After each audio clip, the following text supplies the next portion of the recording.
I have been asked to be the spokesman for this Allied Expeditionary Force in saying a word of introduction to what you're about to see. It is a story of the Nazi defeat on the Western Front. So far as possible, the editors have made it an account of the really important men in this campaign. I mean the enlisted soldiers, sailors, and airmen that fought through every obstacle to victory. Of course, to tell the whole story would take years, but the theme would be the same. Teamwork wins wars. I mean teamwork among nations, services, and men. All the way down the line, from the GI and the Tommy to us brass hats. Our enemy in this campaign was strong, resourceful, and cunning, but he made a few mistakes. His greatest blunder was this. He thought he could break up our partnership, but we were welded together by fighting for one great cause, into one great team, a team in which you were an indispensable and working member. That spirit of free people, working, fighting, and living together in one great cause, has served us well on the Western Front. We in the field pray that that spirit of comradeship will persist forever among the free peoples of the United Nations.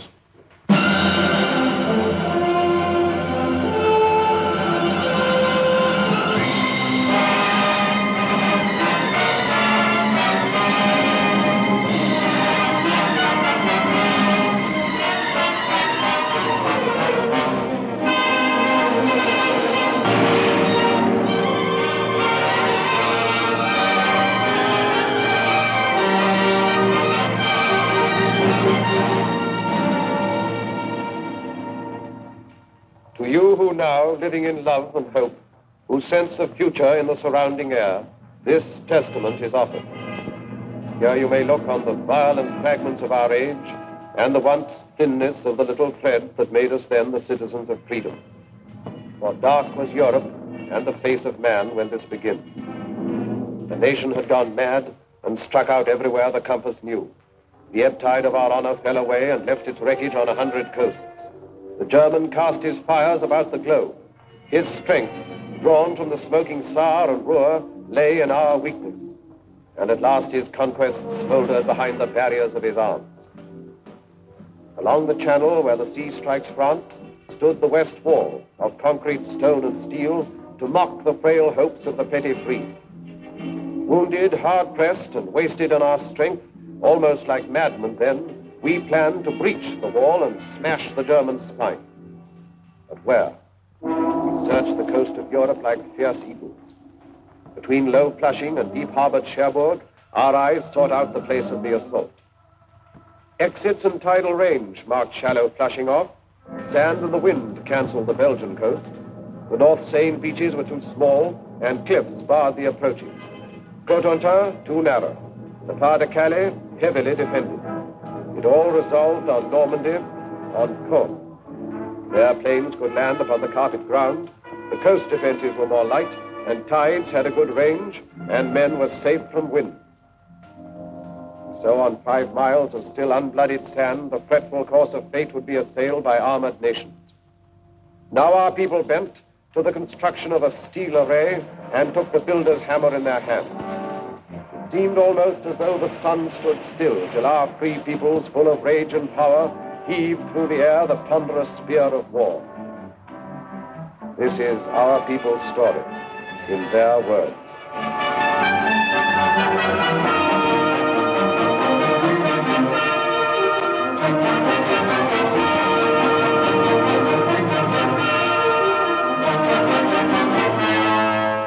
I suppose if the battle of the North Atlantic hadn't gone right, things might have been considerably different.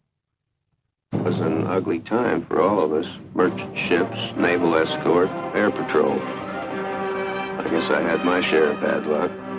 I lost 3 ships and some good friends.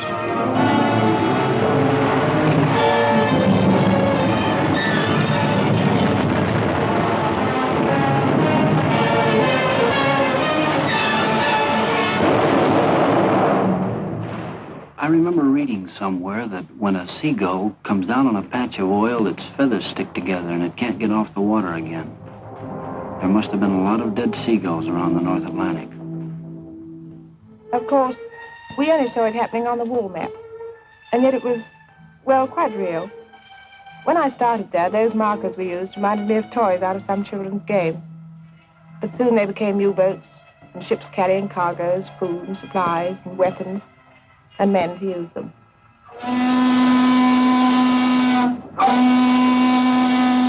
I remember coming over, the worst thing about the trip was you didn't know where you were going.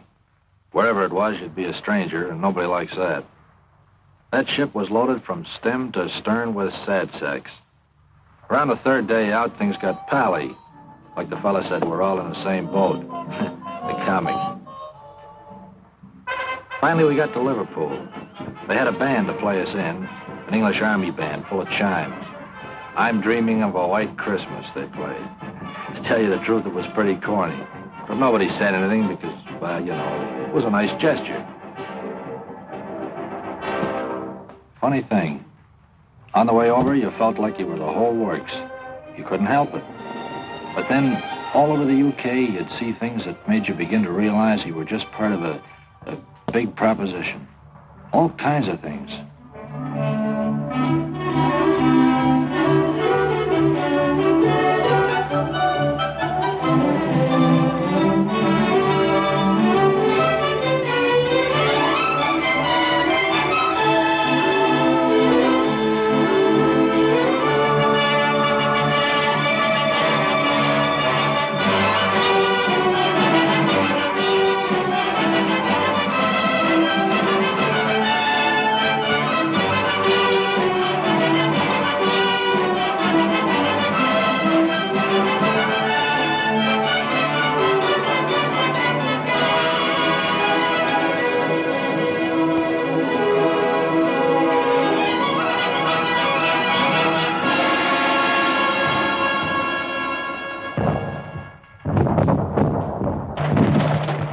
I was a pre-med student at Johns Hopkins in civilian life.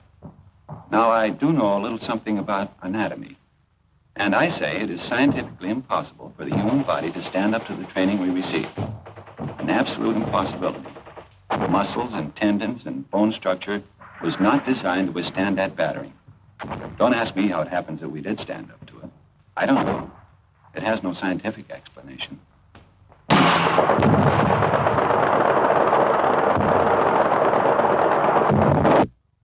Here, listen to this.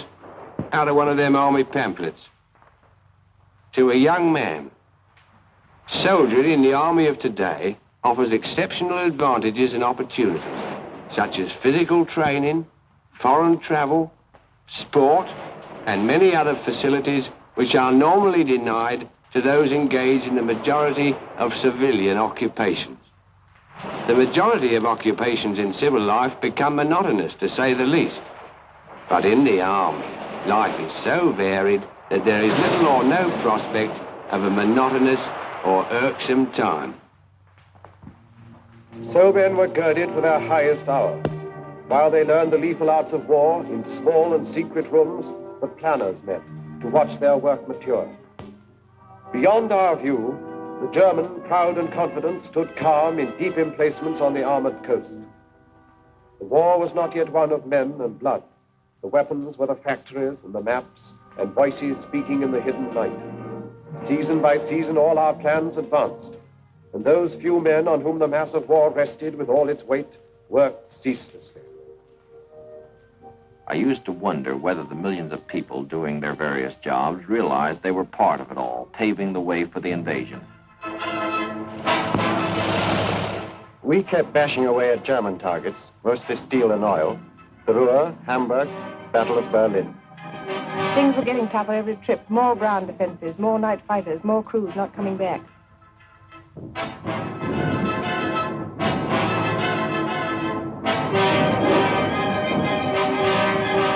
We got away early in the morning. Sometimes we'd see Lancasters coming back. A lot of times we'd stoke up the same targets they did. We beat up aircraft factories, too. It was a D-Luke service, day and night, 24 hours a day. We dropped agents over France. Must be awful to risk your neck and have to keep it secret. One-man submarines, torpedo boats, commandos. We used them all to bring back cups full of sand from the beaches for analysis.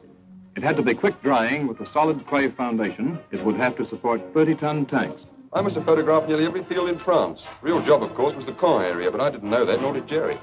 We dropped stuff to the Mackey, arms, ammunition, sabotage materials, and so on. Then went over ourselves and taught them how to use it. We built it to specification, but we hadn't the least idea what kind of a gadget it was. The only name it had was Mulberry. It was vital to know all about the Seine Bay and the tides.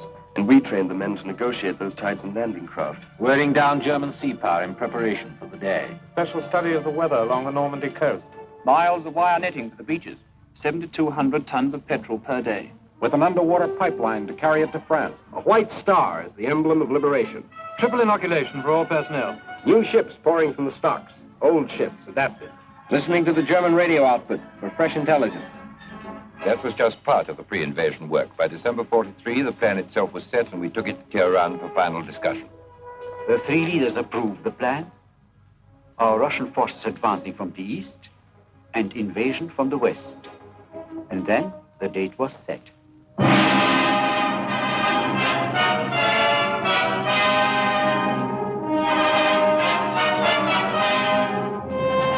I assumed command at Shafe with the best all-round team for which a man could ask. Some had already been working for months in England. Others I brought with me from the Mediterranean. We adopted first a master plan, and then had to coordinate every last detail of the ground, sea, and air plans. While this was going on, we led off with an air show designed to make the landing points as soft as possible, to batter the German communications, and to make certain we'd have control of the air. It was quite a show. Those airmen did a magnificent job.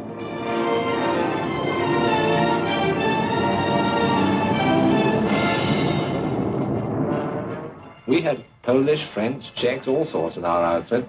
They'd natter away in the mess about what they'd been up to. The only word you could ever make out was marshalling yards. Us bombardiers seemed to do nothing but look down on French bridges those days. We used to ask each other, have you cut any good bridges lately? Well, finally, there was only one whole railway bridge left over the Seine between Paris and the sea.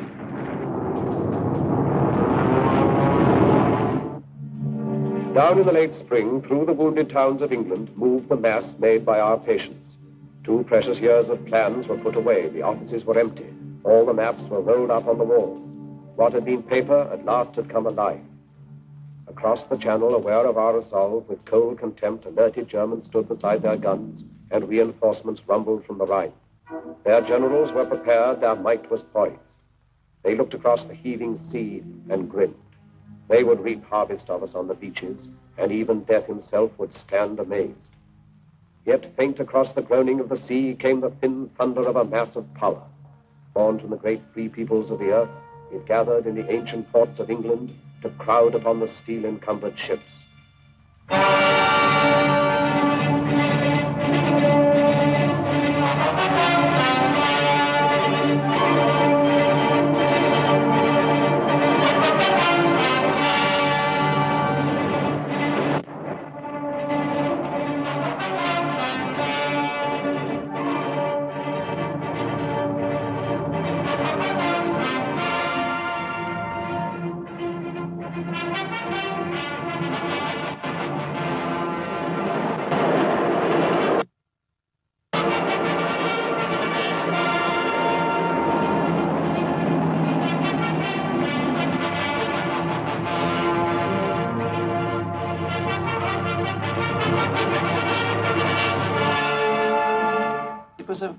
Sort of feeling marching down to the ships.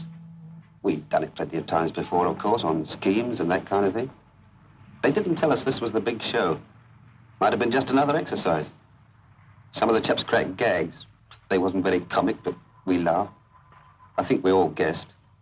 The general feeling was, okay, if this is it, let's get in there and get it over with. Waiting always got on my nerves. Even waiting for a bus, never could stand it. Well, after a bit, our ship found its place in the middle of all the rest of the stuff. And there we stayed, for days.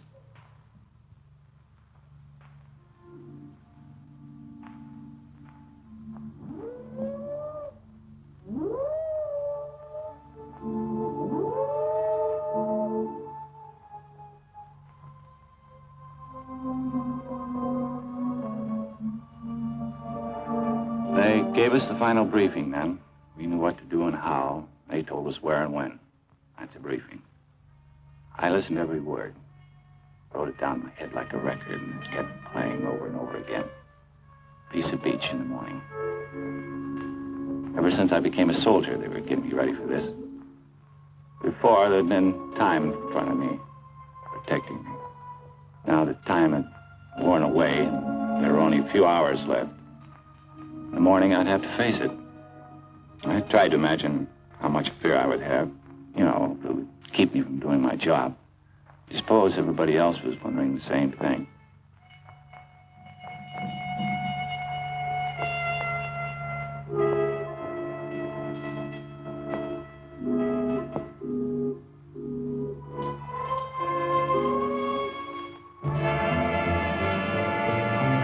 Nobody said anything official, but all of a sudden the ship got much busier. And over the amplifier, the chaplain said he'd be saying Mass at 18:30 hours. Funny, I don't think I ever believed, even after the final briefing, that the invasion was going to come off. And a voice in the loudspeaker said, men who wish to take their anti-seasick pill should take the first one now. That did it.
Tugging a glider, the way we always practiced it, except that I've never been in the air with a whole army before. 3 airborne divisions, the 6th British, and 82nd and 101st American. Just before the glider pilot cast off over the landing zone, I wished him good luck over the radio. It seemed a sort of inadequate thing to say. As Supreme Commander, let me break in at this point to say just a word about the Navy. From the moment of embarkation to that of landing, the full burden fell upon the Navy and our merchant fleets. They had to sweep the mines, bombard the coastal batteries, marshal and protect the transports along the coastline preparatory to landing, and, finally, man the small boats that carried the soldiers to the beach. On that day, there were more than 8,000 ships and landing craft on the shores of Normandy. It was a most intricate task and a vital one for the success of our plans.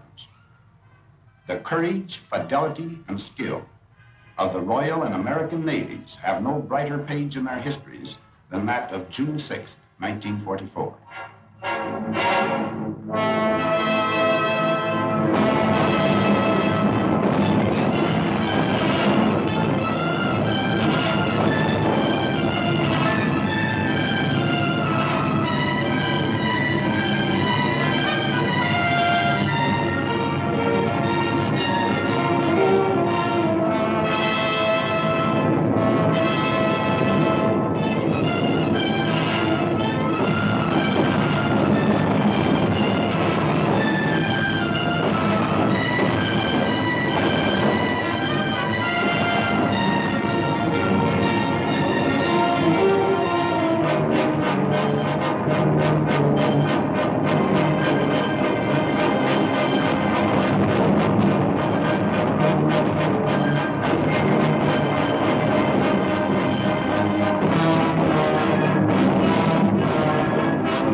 London only a few people knew.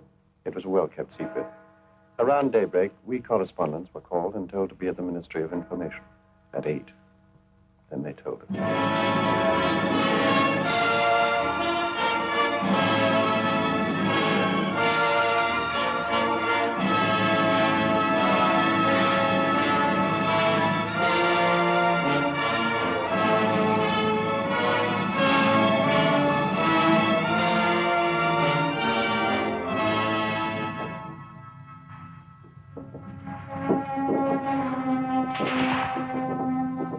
They call our beach Omaha.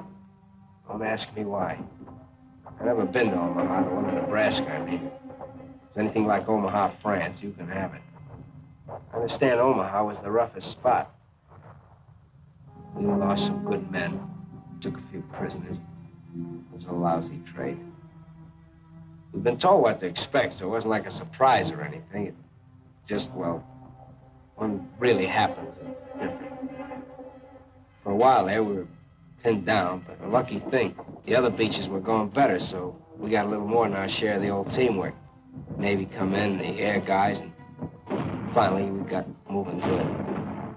Now, you hear a lot about how long it takes to make battle-hardened soldiers out of green troops. Listen, I got to be a veteran in one day. That day. And so they paved the beaches with their blood and lurched across the dunes and reached the roads. The German parried fiercely. In the depths of rich green pastured Normandy, the 3 airborne divisions, first of all to land, fought lion-like against most grievous odds.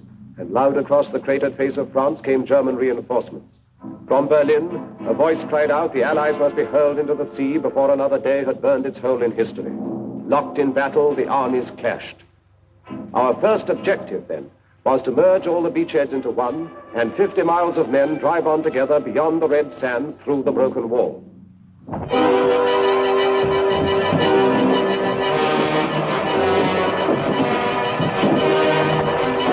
Where I was, it wasn't too bad getting ashore. After that, it started. We had to fight for every bloody field. And it was the same each time. Crawl on your belly, keeping your backside in like you'd been told. Chuck in a few hand grenades, then rush them. Sometimes they killed us, but we were killing more of them. The trickiest part was the farms. They were regular little jerry fortresses. If we couldn't manage them on our own, then we'd have to wait while the company commander called back for artillery support. The Navy was still with us too, chucking in shells ahead of us. In 3 days, we advanced 7 miles. Then we were told to stand fast and dig in. Next morning, we heard the news. We got it from the BBC. It sounded great. We'd joined up all along the bridgehead. It was a solid line, 45 miles of it. We'd got a foothold. We were in.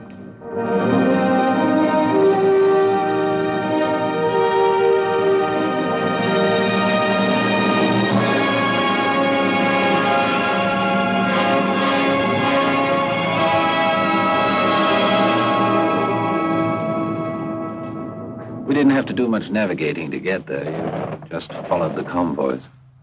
I was doing close support.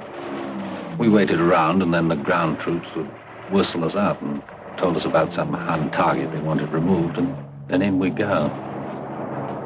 We were like taxis on a cab rank.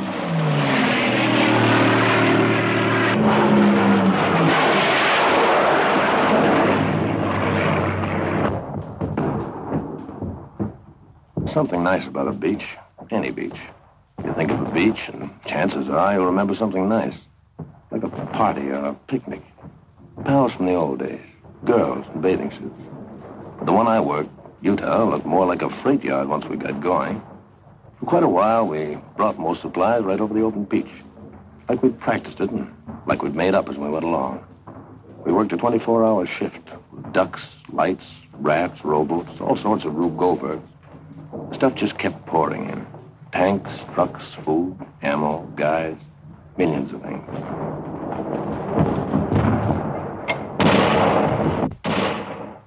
We didn't think we'd spend 15 days in the same field outside Caen, with the wood behind us and the Germans in another wood half a mile in front of us, and a little empty valley in between. Each side mortaring each other all the time. Just meant you had to live in a slit trench. You got into a routine. You know, stand through from 4:30 to 5:30, and 2 hours wait for breakfast. Came up fairly hot.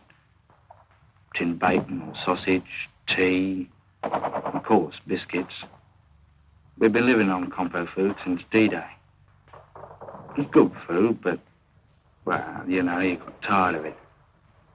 I'd have given a lot for a slice of fresh bread and butter or a cup of fresh tea. 15 days is a long time to stay in one place and be mortared. Yet so you think everyone's coming straight for you.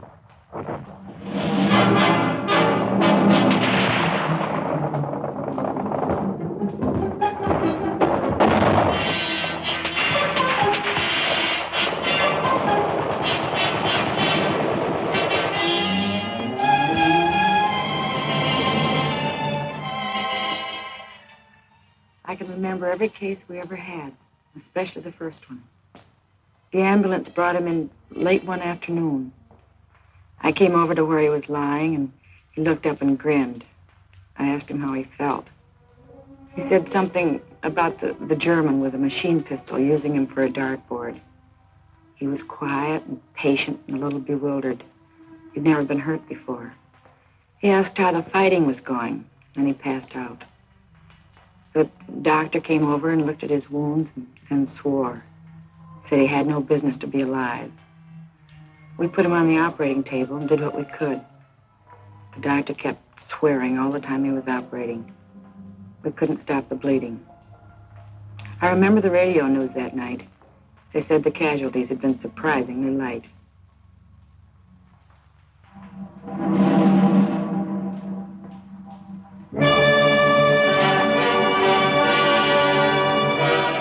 They said the whole thing was dear old Winston's idea.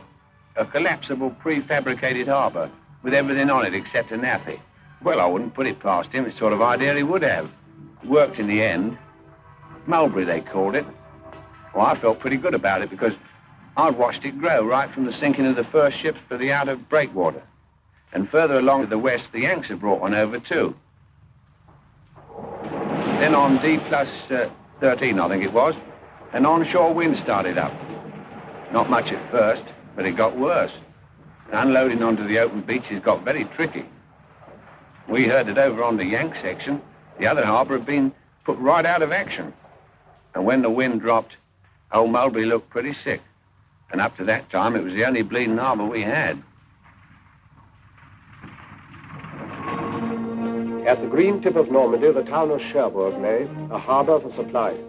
Our need for ports was vital as our breath. The German knew our lack and swiftly drew his forces into tight defensive groups so to contest the issue. All our plans turned upon Cherbourg. All our strategy waited upon its empty docks and piers. So the Americans, sent all across Normandy to the coast, swung toward the north, impatient for the port. Through hedge and field, they carved their heavy way.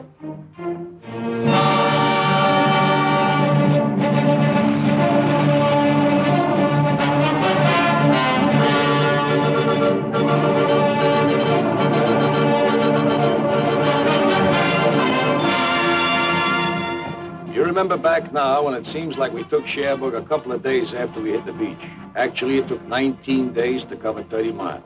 30 miles and about 92,000 hedgerows, and a battle at every hedgerow. Otherwise, it was nice country, like Connecticut. Pretty trees and orchards, lots of cows, and nice little farmhouses. The apples were too green to eat, I remember. We hit it off fine with the people.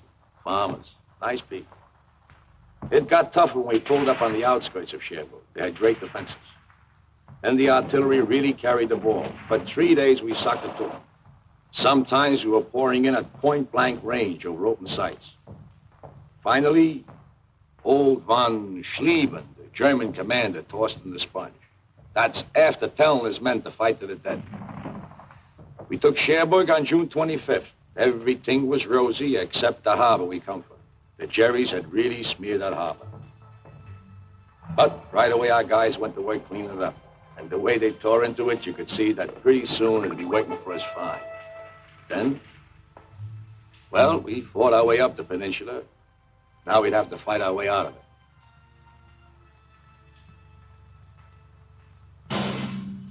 And everywhere inside France, we men of the Maquis were fighting too. I was in the north myself. We cut telephone and telegraph and high-tension lines, and eventually, when the Allies landed, we fought in the open. In the Savoy Mountains, our friends held up German convoys. Well, it was a little easier in the mountains. Boche reinforcements were delayed for many days. Factories and bridges would frequently disappear.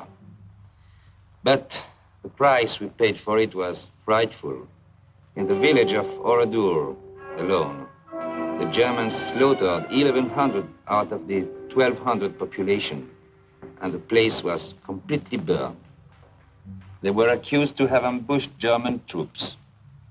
Every house was destroyed. Women and children died in flames in the church where they had been locked. Yes, the price we paid was very great, but our job was done. Caen is a town through which the easy Orne ripples its slow way to the waiting sea, capital of Normandy. And here the British struck a stone wall of Germans. This was no Cherbourg advance, a knife thrust through the fields, but rather was the grinding of a drill, inch by inch forward. Here it was the German feared a quick breakthrough to the River Seine, and here it was he massed his army's best, 10 of the 12 divisions of his armor, paratroops, SS men, the young, the cruel, against the veterans of Alamein. We wanted him to fight here and to hold the battered ground, because the future plans depended on him standing where he was. At Caen, the dust was diamonds. Every foot of ground was priceless, for by mid-most summer, Caen was to be the pivot of the war.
First decent-sized town we had taken, but there wasn't any celebration because we knew nothing had been settled. Jerry was as strong as ever. One of the men said, "God, are we going to have to go right across the world doing this to beat them?" Because most of Caen was dust, just plain dust. I wondered what Hamilton back home in Canada would look like after a beating like that. Well, anyway, our tanks and the British started massing and moved south out of the city. We knew there was a big do coming up.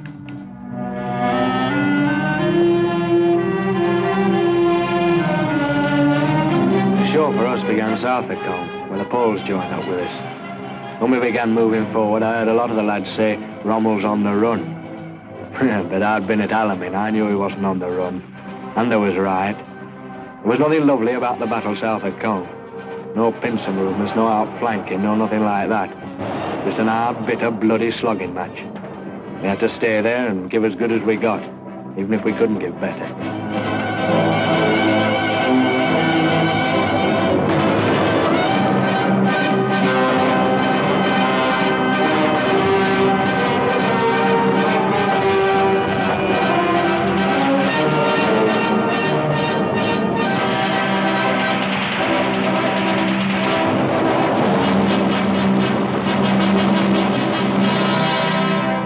Beyond the rubble and the dust of Caen, the Empire troops kept up their endless pressure.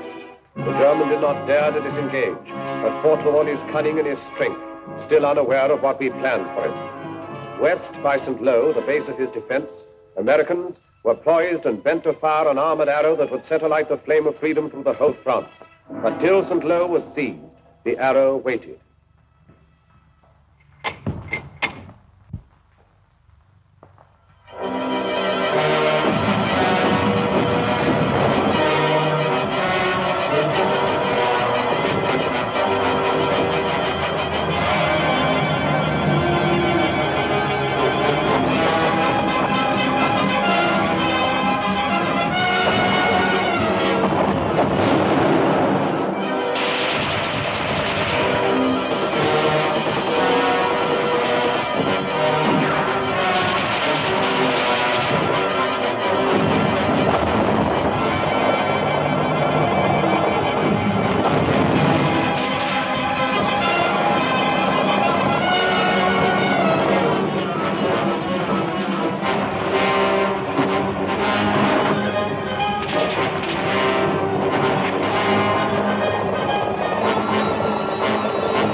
One minute it's quiet with the birds singing.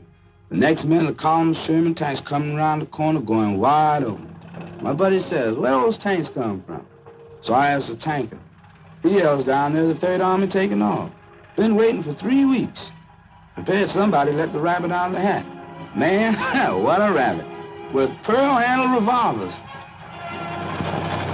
When I think back to the breakthrough, I don't seem to be able to remember anything but the French people.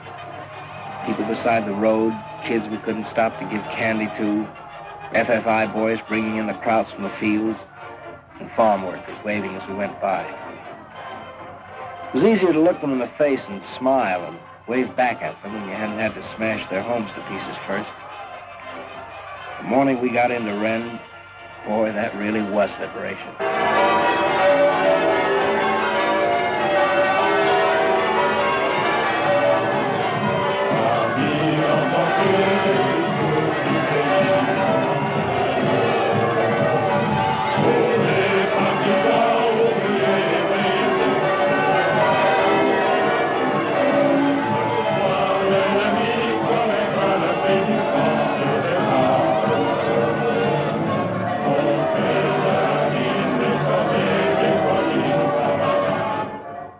At Rhine, American armor planned to drive east and northeast, and thus surround and take the German corps divisions in the rear.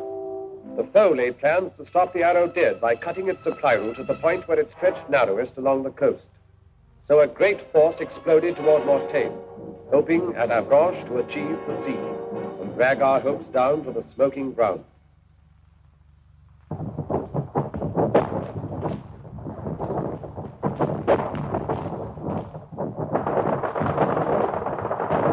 There's a lot of places I'd rather talk about than Mortain.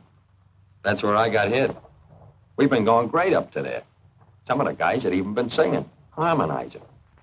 And then that first German artillery caught us. Pretty accurate, too. An hour later, I was short 18 men. Well, we holed in and we hit back with everything we had. They weren't just trying to stop us, see? They want to come right through. And then me. I get a belt in the face, left side, and I keel. The last thing I remember is looking up and seeing those RAF Typhoons. When I heard them screaming up ahead, I thought, geez, I'm glad they're on our side.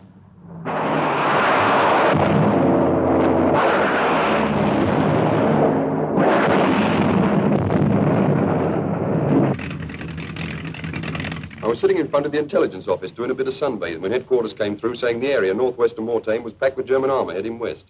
Well, that started it. For 6 hours, the wing kept it up absolutely non-stop. Take off, attack, land, refuel, rearm, and take off again. It was the same on every airfield in Normandy. The only briefing I gave the chaps was, well, you know where they are. And the only interrogation when they got back was, well, how many did you get?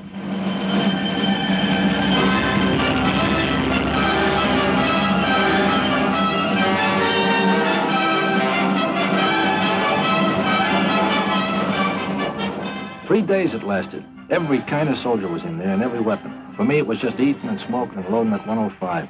No sleeping. Then things quieted down and the word came back. We stopped them cold. Everybody felt like celebrating, but that was a tough order out there. I tried drinking a whole bottle of cough medicine. It worked fine. I got stiffer than a plank. The counterattack, which took us by surprise, still did not hinder our deceptive plans, for down from Caen the foe had drawn a force and left his north flank weakened. Now the stage was set. Toward Calais swept the Empire troops together with the Poles. The German heard behind his back American armor churn toward Argenton. Outgeneraled and outfought, he found himself within a closing trap.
I've covered them with the gun down to the clearing stations. Thousands of them, and all kinds. The tough ones with the smile froze stiff on their faces by shell fire. And the plain Joes that had too much were ready to tell you that. And their poker-faced officers that never lost the poker-faced look. The SS, the parachute troops, the old soldiers off the Russian front, I've seen them all. The Hitler youth babies, looking like they walked out of Lincoln High. Expert killers. Smart Alec with their talk of rights under the Geneva Convention. And asking, when do we go to America? And the other guy who crawled out of a hole with his hands up, all through and talking too much. Ready to swear he hated Hitler all the time. The kids that knew how a machine gun worked and nothing else. Grinning like they were still on top. They could hardly hold that trigger finger still. The middle-aged guys wanting to tell you about the wife and kids. You'd let them. And they were through killing when I saw them. And through getting killed, too. Some of them thought they were lucky, and others didn't. Dutchman on the Place de la Concorde and began the battle for the city. After that, it seemed the French flag was hanging from every window. All the flags were made of curtains, old dresses, rags, everything, it didn't matter. 4 days later, we heard shouting coming from the Hotel de Ville. We started running. Me, my husband, everyone in our house. As we ran, people were screaming. The French army had arrived. When we got to the Place de l'Hôtel de Ville, we saw it was true. I kissed my husband because he was crying. Oh, it's funny, eh? We began to realize how unhappy we had been for 4 years and how lucky we were to be alive on this August evening.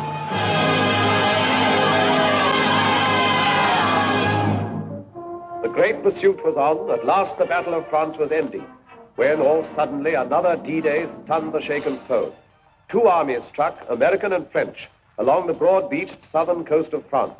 Then north, the 2 new armies rolled like waves to join the forces moving on the Reich. Beyond the Seine, where from 100 sites the Germans launched their flying bombs and brought death and destruction on the English towns, our valiant armies went about the task long since assigned them. Toward the Reich frontiers, Americans advanced. Against the ports hugging the Channel, garrisoned in force by desperate foes, Canadians were sent. And in a thunderous sweep, the British armor surged toward a waiting Brussels.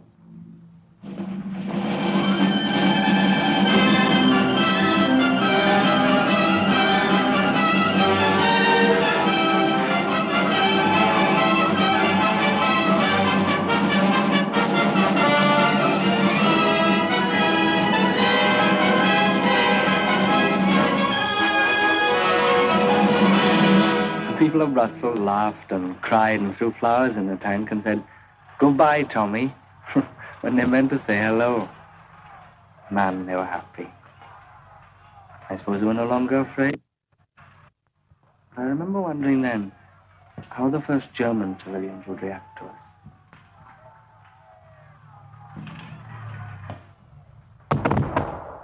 I remember one day we were coming across a big flat field. Didn't look like nothing special. I hopped a barbed wire fence, and a guy says to me, "Guess what?" So I says, "What?" So he says, "You're in Germany. There's a sign over there says." Then like a dope, I thought, well, it won't be long now. I won a quid over the fall of Paris and 10 bob on Brussels. And I had a fiver on it being over by October the 1st. I remember the point system for getting out of the Army came out about this time. I began to think of that great chalk-striped double-breasted suit in the mothball. I was in the 7th Army coming up from the south of France. One day a lieutenant said, take a ride with me. I got some prisoners for you to guard. How many, I says? About 20,000, he said. A whole German division had surrendered. We Canadians were advancing in the north. And one day we came across a thing I'd never seen before. I guess it's a flying bomb sight, the officer says. Well, that really made me feel good. The prisoner told us the newest Jerry gag. If an aircraft shows up white, it's American. If it shows up dark, it's British. And if it never shows up, it's the Luftwaffe. Every time they sent me along to set up a forward switchboard and I got my earphones on, I found out that the rear switchboard had leapfrogged 5 miles ahead. I wrote to the old man in St. Louis. He owns a men's store. I told him he better cut prices on GI neckties and socks if he didn't want to be stuck with a lot of military apparel. Someone asked the sergeant major what he thought the chances were for a spot of leave. Don't you worry about leave, lads, he says. We've got the Japs to finish yet. Regular soldier, of course. Keen. It was a terrific feeling crossing the German border. We were sure nothing could stop us.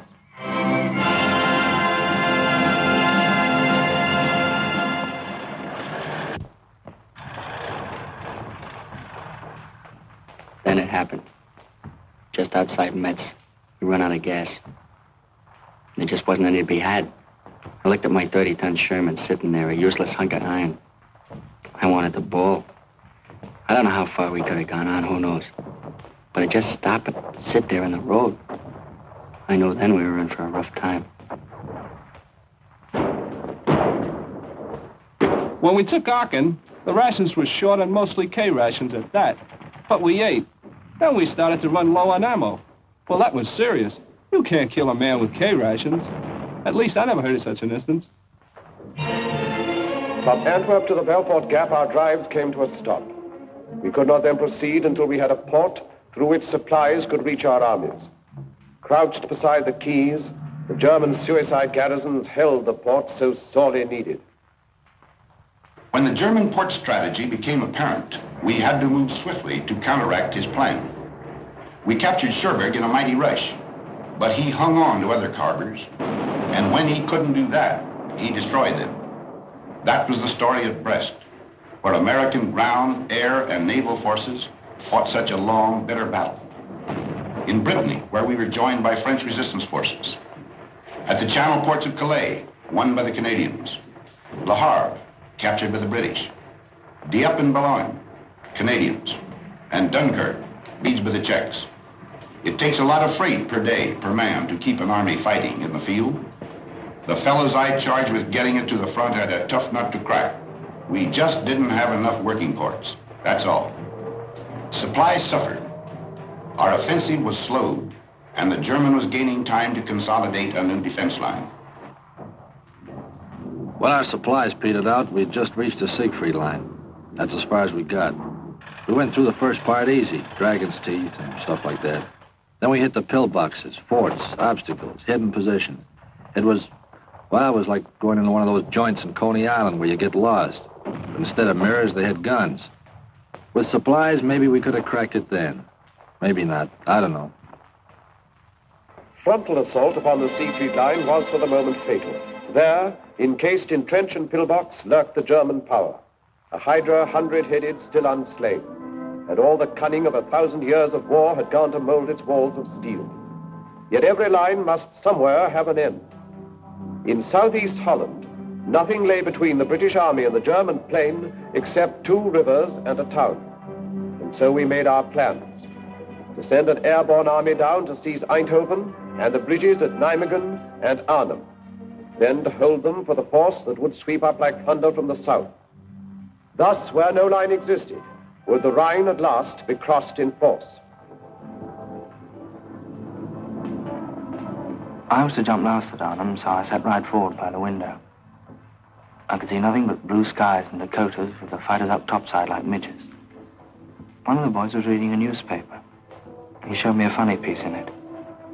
I couldn't laugh. The coast of Holland came along before I was ready for it. Someone yelled, "Running up now." We got to action stations. I remember thinking, what a bloody bit of bad luck to be bumped off now when the war's nearly over.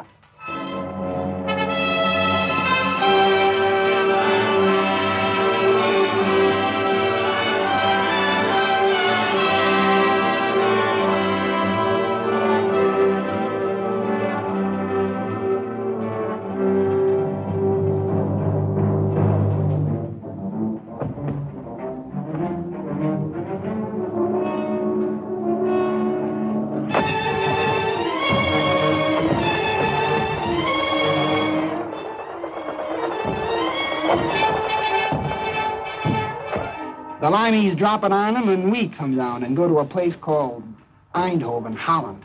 She goes good. We get right, dig in, set up a defense perimeter, and wait for the British Army to come up. And we join them and head out for Nijmegen.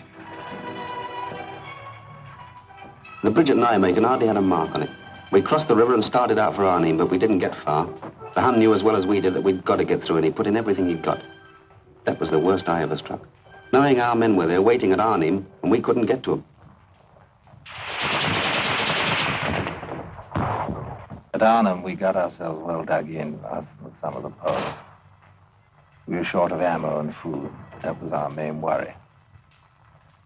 I'll never forget those supply dropping missions. The way Jerry let loose at them and the way they just came straight on into it.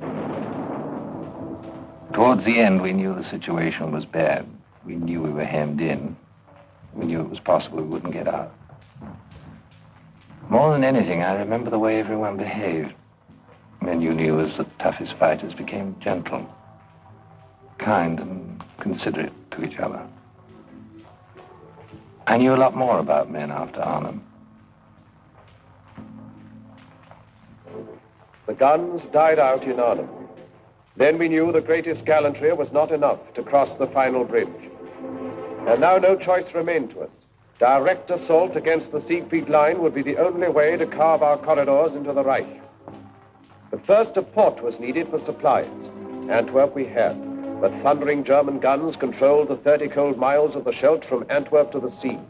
The docks were still, the winches silent, all the ports lay dead, a useless city severed from the sea. It would stay dead until we cut a way through the grey Scheldt. So the battle formed to free the estuary for our ships. I covered that battle for the Associated Press. I only wish I could have written the story with the greatness of the men who fought it. It was vicious and fearsome fighting all the way.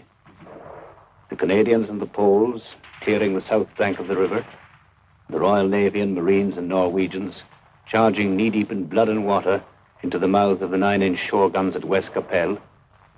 It was the kind of fighting that makes legends. And the minesweeping of the Scheldt afterwards. It was the greatest operation of its kind in history.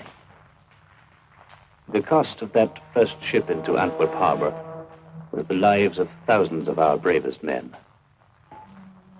I reported it as well as I could, but their memory deserves more than words.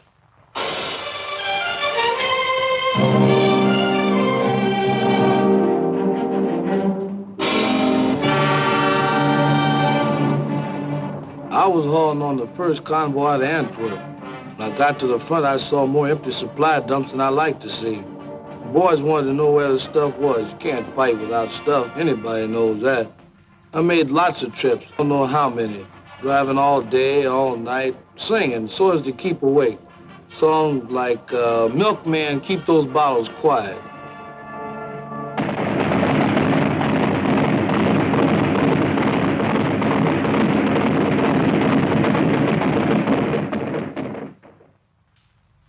My job was to see to it that they had a new toothbrush and a cot, maybe a book to read when they came over from the east bank to the west bank of the Moselle for a little rest. We brought them over one company at a time because that was all the regiment could spare from the line at any one time. Somebody had tapped them on the shoulder and said, "All right, boy, you're going back across the river for 24 hours rest." And here they were, where they could rest. They just couldn't believe it. Here they were for just 24 hours without war. Everything was down to essentials, counted out like dollar bills through a teller's window. One night's sleep, one day's hot meals, one clean change of underwear, one clean pair of pants, one shave, one hot shower, one movie. I used to wonder what was the best of that day. Was it the chance for them to write home, a hot shower, or that long-legged girl on the screen? Whatever it was, all of it was over by morning. They were going back with their one clean suit of underwear, the hot shower, the clean shave, and the good night's sleep. Back across the Moselle to their holes in the ground and the shells.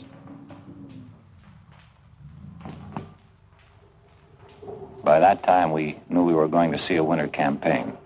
There was no way out of it. The Germans were dug in and they were tough. And it was plain that until we got a lot stronger, we weren't going anyplace. The squadron was operating whenever it could. There wasn't a lot of flying. We were iced up and fed up. Suppose you're having a swell time in Paris, my cousin wrote me. With all that perfume and silk stockings and that champagne. They called our end of the line south. We were in the Vosges Mountains with the American 7th Army. But it was very little warmth in this south. I recalled with pleasure the Mediterranean where we had landed in August. Ah, but memories do not keep one warm. Before I joined the army, I'd have thought it was certain death to dig a hole in my back garden and live in it for the winter, but that's what we did. The sergeant said, well, squirrels do it every year. Yes, I thought, but they don't man machine guns as well. There was no heating in our Brussels office. I put on so much under my uniform, they called me the bundle from Britain. I never smoked before, but pretty soon I found myself smoking as high as a pack a day. I worried about that old law of percentages. My company was melting away. You'd look up one day and be fighting alongside a stranger. It was a lonesome feeling. Our hunk of the line was the Ardennes. Pretty quiet. A lot of outfits had gone up north. Started a million latrinograms about the wearing one of our offensive. Then one day I'm standing guard and these shells start. I thought for a minute this was it. Till I realized these shells weren't outgoings, brother. They were incomings. Next thing I knew, German tanks. It was an offensive, all right, but it was going the wrong way.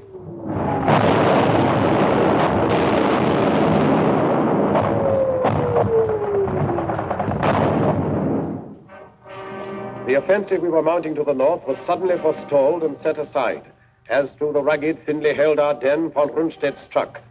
He cut a fiery path through the American lines and sent his tanks desperately driving toward the River Meuse. A night of fog and pale December frost saw the beginning. None foresaw the end. He aimed for Antwerp's harbor through Liège, and all our plans held fire while we bent our strength to curb the Germans in the Bulge.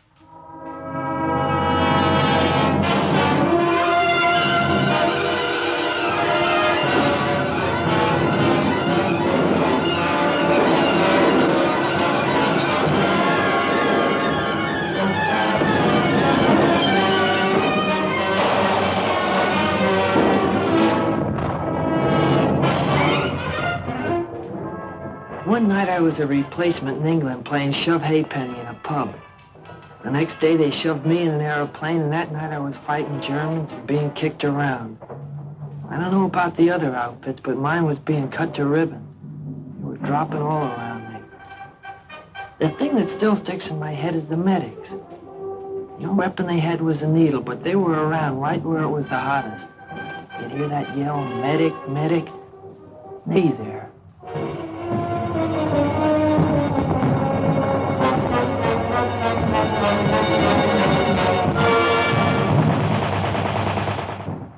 Our whole division got a presidential citation for what happened up at Bastogne. Even me, just a cook.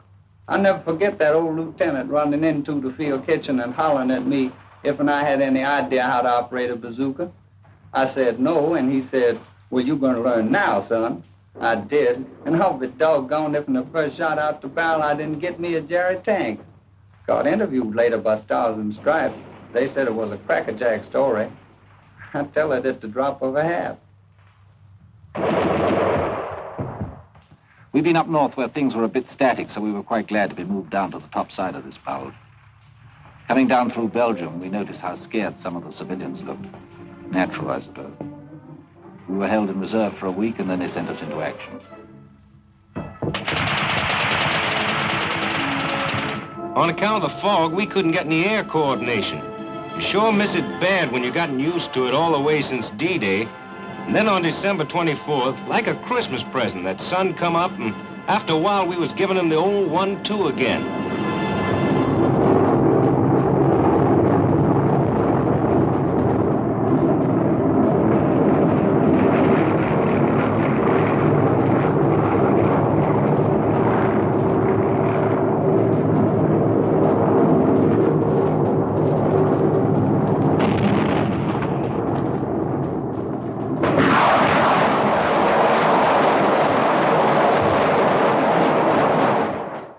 We stopped them dead, finally. It cost us plenty of men, but we stopped them. And we started moving ahead again. The rest of us.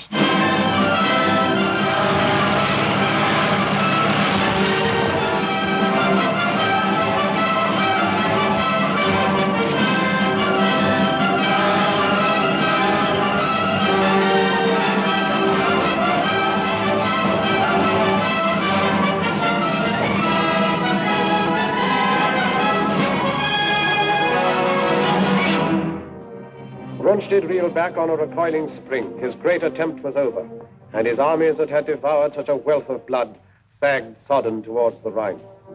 At Yalta then, while dire explosions shook the German fronts, the three great architects of freedom met to fix the final blow and plot the peace. And even as they met, we moved to act upon our strategy. We wished the foe to stand and fight upon the western bank of the Grey Rhine, for there we could destroy him, outside his fortress, open, unprotected by any bridgeless river. Down we cast the gauntlet, challenging him, stand and fight.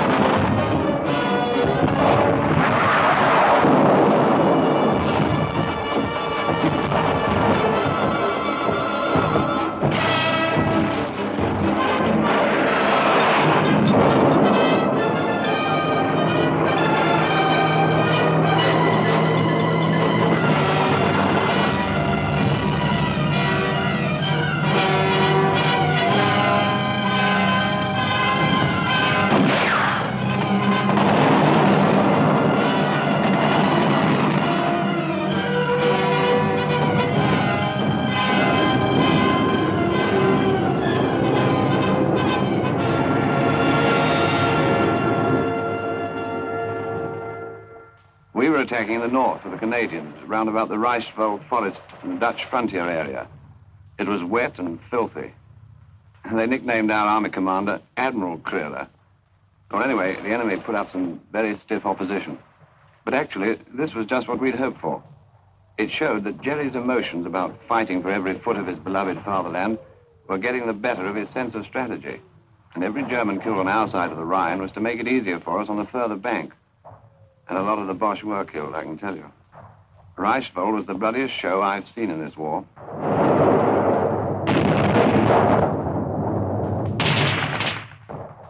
It was one of the push. The captain told me 8 divisions. He usually knows. He follows things like that.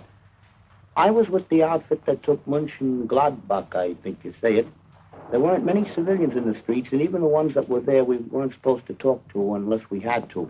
There was a $65 rack for fraternization. I wonder how they happened to figure out that number. I mean, why 65? We could see the Cologne Cathedral a long time before we got there. That tower was our objective. It was on the Rhine River. We went fast, and by the time we got into town, there wasn't too much fight left in them. Cologne was mangled, all right, but there were still a few buildings standing. I was sorry. I thought of those French cities. Flattened.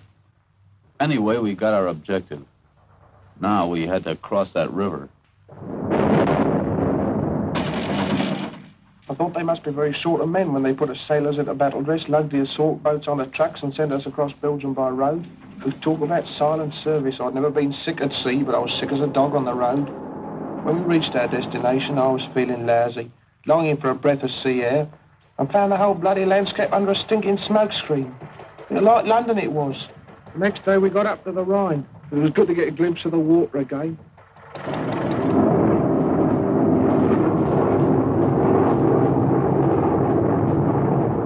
Our Air Force is giving the old lumps on the east bank of the Rhine, but I was still nervous. The Germans had blown the bridges, and we knew the crossing would be amphib. When I'm nervous, I get off my feed. For 2 days before that crossing, I couldn't eat nothing but a couple of Milky Way bars. It was going to be D-Day all over again. Dangerous. A miracle. There it was sitting there, big and black. I'm no architect, but to me that Remagen Bridge was the most beautiful bridge in the world. In the Army, when things go as per plan, that's wonderful. But when they go better than planned, then you figure the chaplain's working overtime. It was a break getting that bridge, and we cashed in on it. And the first guys over the river were over in style. The watch on the Rhine was finished, washed up. For to coin a phrase, kaput.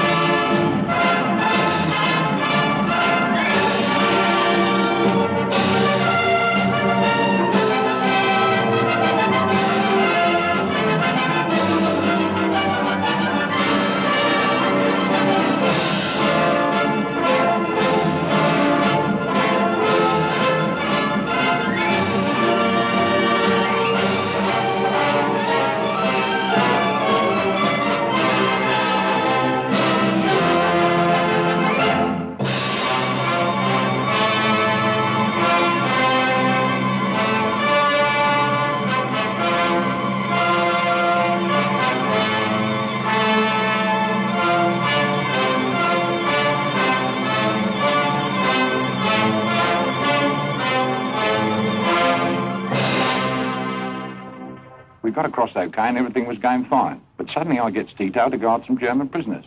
I'll never forget their faces when them airborne blokes started to come over. They just stood there looking up at them. And then after about half an hour of it, one of them looks at me, looks up at the sky, and says, propaganda.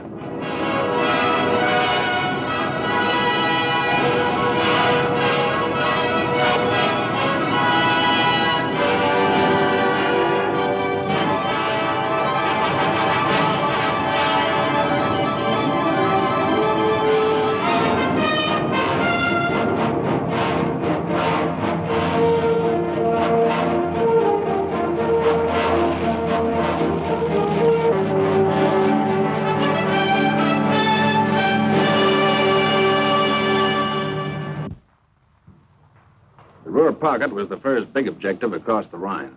We and the heavies sealed it off, then the ground forces wrapped it up. After that, they exploded in all directions. Cut the Jerry armies up in pockets, then take them one by one. That was the program. The Third Reich was being carved up like a Christmas turkey. Chasing the Boche was getting a little bit monotonous. We hardly ever saw him. Only burning houses, a few shells, and occasional sniper's rifle shot. It was a silly kind of defiance, I thought. Then one day the routine was broken. We came across a prisoner of war camp, other ranks, Yanks mostly. They went mad when they saw us, screeched Red Indian war cry, pummeled one another, and asked what the news was. Seemed ashamed to tell them when they were so happy. Well, there was nothing for it. I told them. President Roosevelt died yesterday afternoon. We should have held them quieting down. For once in this campaign, they all felt as though they'd suffered a major defeat. I'd have liked to have stayed there, talking to them, trying to cheer them up, but we had no time to lose. Jerry only had a few hundred square miles of earth left to scorch. Our job was either to hurry him up or scorch it for him. We were in the home stretch, cutting deeper all the time, when we ran into these displaced persons, slave workers. They were sick and hungry from all over Europe. The roads were jammed with them, but they kept out of the way and didn't give us any trouble. Like a fella said, there's a lot more than town's going to have to be reconstructed. I wondered what was up when all RAMC personnel in our lot down to stretcher bearers were urgently called for.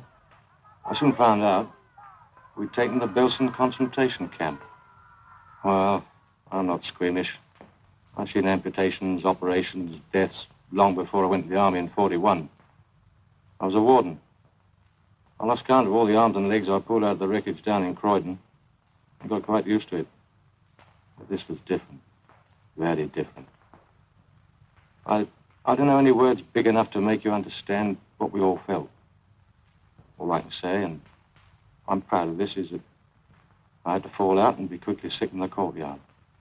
As I say, I'm not squeamish, but, well, I'm human, and thank God for it.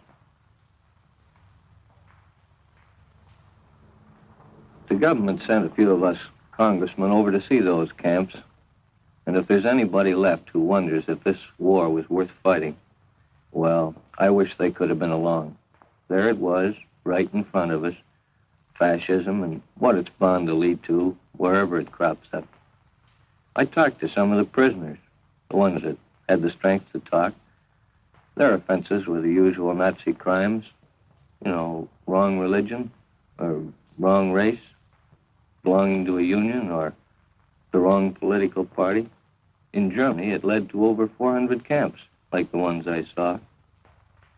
It was the worst thing I ever saw in my life, and I wouldn't have missed it for anything.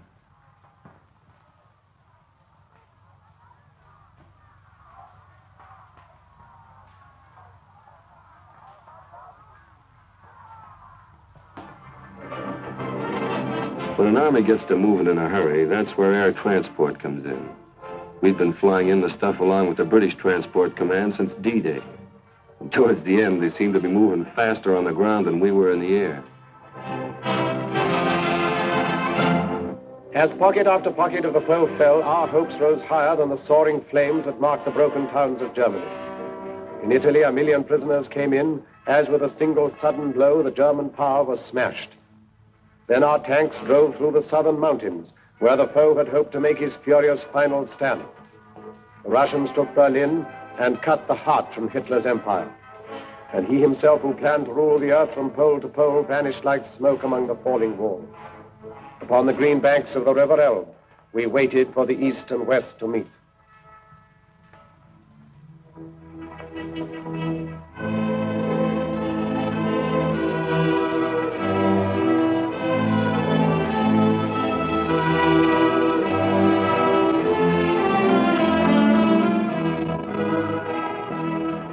We linked up with the Ruskies at the Elbe River.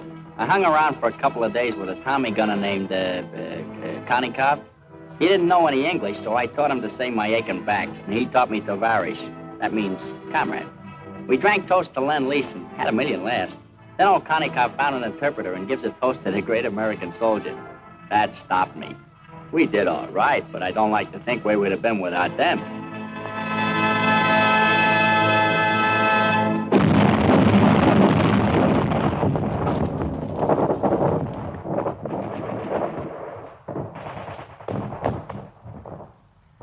We were going towards the Danish frontier, Bremenfeld, then Hamburg. The rot was setting in. 1.5 million surrendered in the north. The fighting was nearly over, and our job was beginning. We'd been training a long time for the administration of Germany, and we were prepared for plenty of trouble. Sabotage, passive resistance, or perhaps something more violent. You know, werewolves in sheep's clothing. But as it turned out, most of them were docile and did what they were told. They seemed healthy, well-fed. Their disease was in their minds. A German woman, looking at what was left of her town, said to me, "If only you'd given up in 1940, none of this need have happened."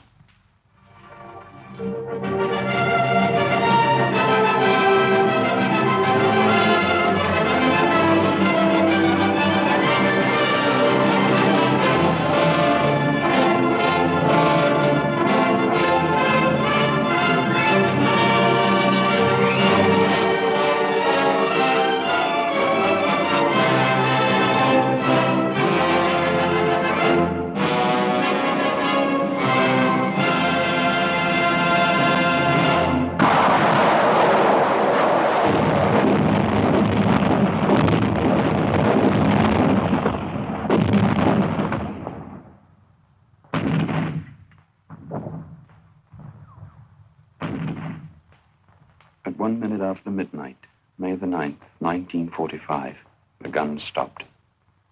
D plus 337. Now it starts. All the arguments about who won the war. Well, here's what I say. That no country on earth could have won it alone. So what does that mean? That anybody who wants to take a bow by himself is not only boasting, but nuts. I spent 4 years in the infantry, and I saw my share. And during that time, I only met 3 men that liked to fight. And they were a little cracked, but it had to be done. Now that it's over, I feel good, except for one thing. All this talk about World War III. These big pessimists that talk so easy about another war just didn't see this one, or enough of it. We watched them bringing in some high-out prisoners, quite ready to be friendly, some of them. I was thinking of fellas I'd known who'd bought it. Crashed, shot down, missing. Right through from the Battle of Britain. I remembered their faces, or some joke they'd played, or maybe just the way they laughed or something. There seemed to be such a lot of them, I remembered.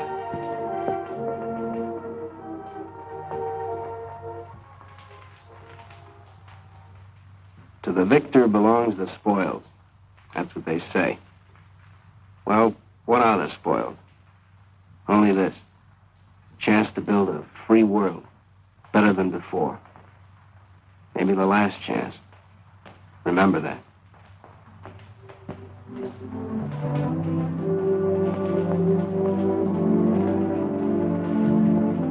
Now the time has come to put our victory to the tests of peace.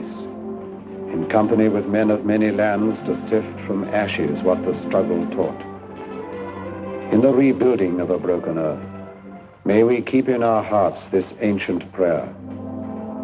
O Lord God, when thou givest to thy servants to endeavor any great matter, grant to us also to know that it is not the beginning, but the continuing of the same until it be thoroughly finished, which yieldeth the true glory.